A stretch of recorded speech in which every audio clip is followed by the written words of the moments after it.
Les causes de la grippe et de la toux. Je précise les causes de la grippe et la toux. Et de la toux. Si ceux qui vont demander comment soigner, j'ai déjà fait les vidéos sur ça. J'ai fait une vidéo hier pour la toux. J'ai fait de nombreuses vidéos pour la grippe. Mais je voulais préciser sur les causes parce que ce sont des petits détails du quotidien qu'on néglige. Et après, on veut prendre les médicaments et les médicaments, on se dit que les médicaments vont résoudre le problème. Le fait que l'enfant marche sur un sol humide, les carreaux, le sol qui est froid, sans chaussettes, est l'une des causes majeures ignorées de la toux et de la grippe, surtout de la grippe. C'est pour cela que quand je vous dis que si vous mettez le Rob Vapor, le Litacol par exemple, sur la plante des pieds de l'enfant, vous mettez les chaussettes, ça va soigner sa grippe et sa toux. Parce qu'effectivement, la plante des pieds communique avec le corps. Chaque partie de la plante des pieds correspond à une partie du corps. On parle de la réflexologie en médecine. Donc, il y a le froid qui touche le cou, les oreilles, la tête, la poitrine. Donc, quand vous sortez, il fait froid et vous ne couvrez pas bien l'enfant ou il pleut sur l'enfant. Ça cause la grippe et la toux.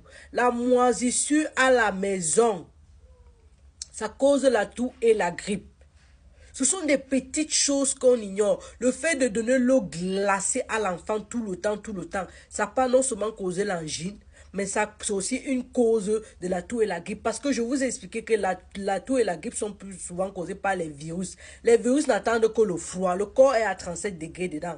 Donc quand il y a le froid comme ça, les virus profitent. Ils causent la toux et la grippe.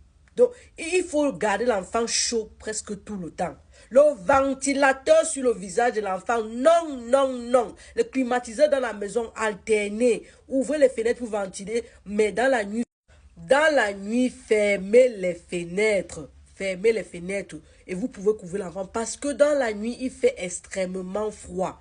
Si le lit de l'enfant est proche de la fenêtre, déplacez, retournez le lit au point où la tête de l'enfant soit loin de la fenêtre parce que même si vous pensez avoir fermé la fenêtre n'importe comment, il y a un petit vent là qui entre à force d'entrer tout le temps, ça va non seulement causer la grippe à l'enfant, mais ça va finir par causer la bronchite et même l'asthme à l'enfant parce que la poitrine de l'enfant, c'est-à-dire l'oreille, les oreilles, la tête, le nez, la poitrine, toutes ces parties-là sont tout le temps exposées au froid dans la nuit. Ce sont des détails. C'est rien, mais vous croyez que c'est rien, mais c'est important.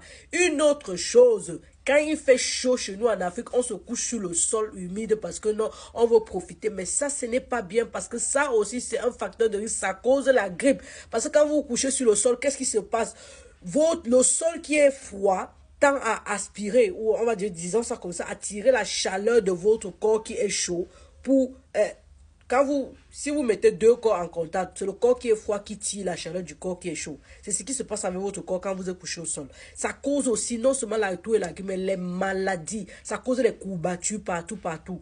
Donc ça c'est un peu en bref les petites causes que vous ignorez, que vous laissez. À part que quand vous sortez avec l'enfant, naturellement vous couvrez les oreilles, la tête, les chaussettes, à la maison l'enfant marche avec les chaussettes au pied ou avec les chaussures. Pardon. Pardon, pardon.